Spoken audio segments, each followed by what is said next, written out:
বই নেই শিক্ষার্থীদের হাতে, পিডিএফ প্রিন্ট করে পড়ানোর নির্দেশ। ফেনীতে নতুন বছরের 7 দিন অবিবাহিত হলেও নতুন বই পায়নি 6 উপজেলার প্রাক প্রাথমিক, চতুর্থ ও পঞ্চম শ্রেণীর শিক্ষার্থীরা। তবে বই পেয়েছে প্রথম, দ্বিতীয় ও তৃতীয় শ্রেণীর শিক্ষার্থীরা। অপরদিকে মাদ্রাসা ও মাধ্যমিকের বেশিরভাগ শিক্ষার্থী এখন পর্যন্ত নতুন বই হাতে পায়নি। মাধ্যমিকে জেলার 7 লাখ বইয়ের চাহিদা থাকলেও এখনও বই আসেনি।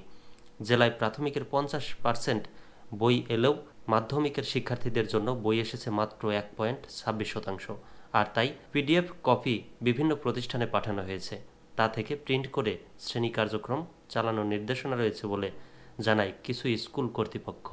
জেলা প্রাথমিক শিক্ষা কার্যালয় সূত্র জানায়, 2025 শিক্ষাবর্ষে প্রাথমিকে জেলায় মোট বরাদ্দকৃত বইয়ের সংখ্যা 5,66,576টি। তার মধ্যে এখন পর্যন্ত প্রথম, দ্বিতীয় ও তৃতীয় শ্রেণীর শতভাগ বই এসেছে। এছাড়া প্রাথমিক, চতুর্থ ও পঞ্চম শ্রেণীর চাহিদার 3,161টি বইয়ের একটিও এখনও আসেনি। জেলা শিক্ষা অফিসার কার্যালয় সূত্র জানায়, ফেনীতে মাধ্যমিক ও মাদ্রাসায় মোট শিক্ষার্থী 3,66,878 জন। 2025 শিক্ষাবর্ষে বইয়ের মোট চাহিদা 37,32,776টি। 31 ডিসেম্বর পর্যন্ত জেলায় বই এসেছে 79,304টি।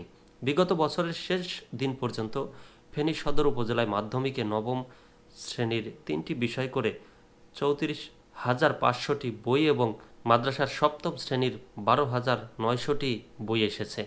সোনাগাজী উপজেলায় মাধ্যমিকে নবম, দশম শ্রেণীর 2টি বিষয়ে 25,800টি বই ও মাদ্রাসার সপ্তম শ্রেণীর 3টি বিষয়ে বাংলা, গণিত, ইংরেজি 8,400টি বই এসেছে।